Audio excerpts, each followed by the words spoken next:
Per day hotel room, আর 1000 per night কেবল রেন্টে নিয়েছি, আর 10,000 এর এই আন্ডার ওয়াটার প্যালেসটাও, আর $50,000 এই আইল্যান্ডটাও, আরো অনেক কিছু। আমরা এই সমস্ত জায়গায় রাত কাটাতে চলেছি। শুরু করবো আমরা পৃথিবীর সব থেকে সস্তা হোটেল দিয়ে, যেটা আছে ইন্ডিয়াতে। আমরা এই ম্যাচগুলোকে $1 পার নাইট রেন্টে নিতে পারি। এসো কাছে এসো, দেখাচ্ছি। এই ম্যাচটা দেখছেন, আন্ডারটার জন্য এটাই আমার ঘর।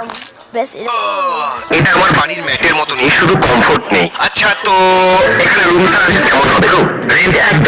আমরা যখন ঘুমোবার চেষ্টা করছিলাম তখন লোকেরা এসে মাঝখানে আমাদেরকে দেখছিল। হাই, এই বিশ্বাস করো আমরা হলে পেয়ে আছি। সত্যি এটা হলো সেই প্যারিস হোটেলগুলোতে আমরা যেতে চলেছি, আর ভিডিওর শেষ অব্দি অনেক